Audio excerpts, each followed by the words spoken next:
The summer anime season just started and it's time for another first impressions video. Hopefully I'm not too late on this one. Let me just real quick explain how this works for the newcomers. I'll watch as many anime as I can for the season, or at least watch the ones that I thought were interesting, and then we'll talk about all the anime that I saw in this video. No sequel anime, and usually no anime shorts. Alright, let's get into it. Welcome to the anime equivalent of if you keep making that face, it will stay that way. Kakegurui is a title I was aware of before it became an anime. I heard several people praising the manga, so when I saw that the anime was getting an adaptation this summer, I was pretty hyped. A show about gambling doesn't sound interesting, but hey, I thought the same about an anime about ice skating, and that one turned out pretty alright. Even if it did become overrated in the end.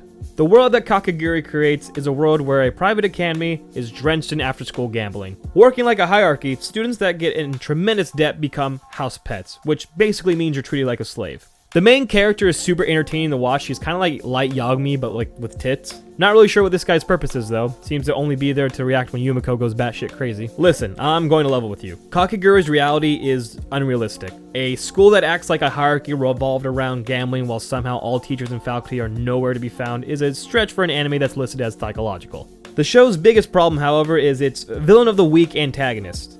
Instead of each villain having different abilities than the last, they are all just cheaters. Or at least, so far that's been the case. I love seeing the MC outsmart her cheating opponent the first time, but if the whole series is just going to be her facing gamblers that are cheating, it will probably get stale pretty soon. What I really want to see is watching Yumiko outsmarting a gambler who's just really good at gambling. I think I like MAPPA. They're like, an okay studio. Like, okay. Alright. Whatever. I miss Demo. Love and Lies is an anime that has an interesting synopsis, but when you actually watch the thing, you realize it's a steaming pile of garbage. What are you watching? Oh.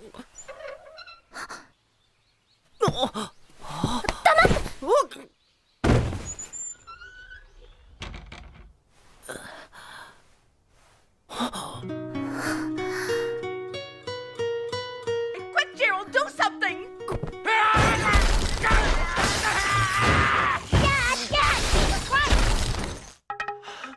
It's okay. It's dead. Okay, let me skim through the synopsis so I can give you an idea of what I was expecting going into this one. Birth rates are at an all-time low in Japan, so in the near future, when you turn 16, you are assigned a marriage partner by the government. Someone that will be very compatible for you in mating and conceiving a healthy child.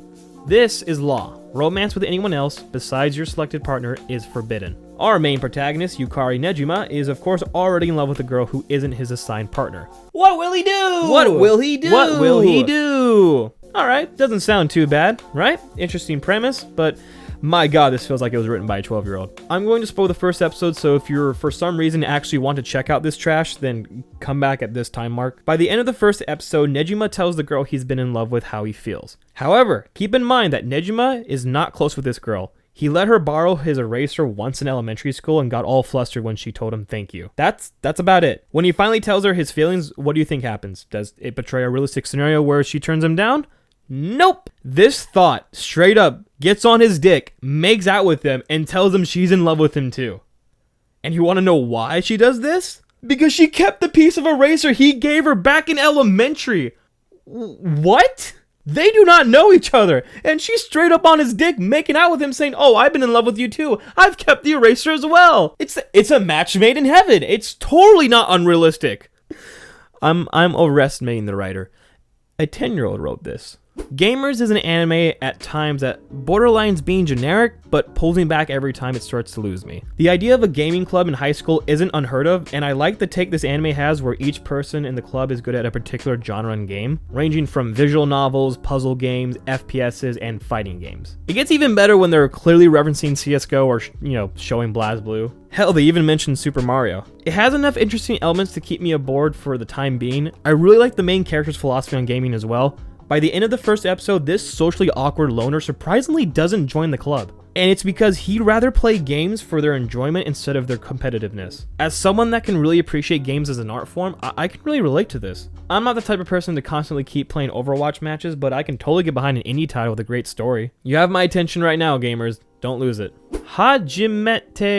Hajimete no Gal, I believe that's how you say it. First glance at the poster may give you the impression that this is another ecchi anime with unrealistic breast sizes. Okay, you're not wrong, but hold on, this one is actually pretty good. High school has just started for Jun Hashiba. And unlike him and his friends, everyone is already in a relationship, slutting it up and losing their virginities. Jun is forced by his friends to ask out Yukana Yame, a very confident woman. Since Yukana is known as a Gao, which translates to easy slut, Jun's sole purpose of asking her out is to have sex with her. There is this wonderful sequence when he's on his knees begging her to go out with him. You know what? I'm just going to show you it because it's great. Here at Zappards, we don't slut shame, but I do hope it does what Gaoko-chan did. I hope this anime takes the route where they fool the main character and the audience with the misconception of this character just being a slut, but in reality she's actually really layered and, dare I say, has feelings. This anime feels like they just took the cast, the guys from Prison School, and just put them before they went to prison school or something. Like, it's like literally the same cast. Dive. Oh, I'm sorry, I didn't see the exclamation points. Dive! I never saw Free, but this is clearly a knockoff. Also, seriously, what's with sports animes and exclamation points? Like, this is the third one specifically involving water. If you're a Fujoshi and you like underage boys and Speedos, I mean, that's here. I imagine Free has that, so maybe just go rewatch that one. It's probably even better. That's it. I don't have anything to say about this one. I'm fucking dropping this shit. It's the main character is clearly gay. Translate into English, the title says, "What is evil? Whatever springs from weakness." There's already some red flags with this one. It's adapted from a light novel with a long, dumb name. However, the first episode isn't that bad. What the show really has going for it is the system this elite school run by the government uses. The school is made to be like a paradise, with there being stores and really just everything that you could need as long as you can buy it. What I'm really invested in is the way money works in this school. At the beginning of each month, each student gets points on their phone to spend as currency.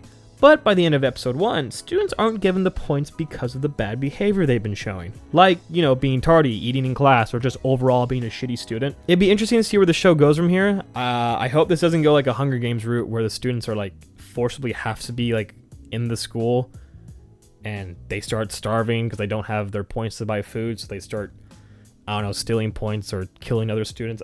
If it does that, I lost all hope because that would be dumb. Our main protagonist unfortunately has the depth of a shallow end of the pool. However, he's interesting enough to watch. Same with the girl.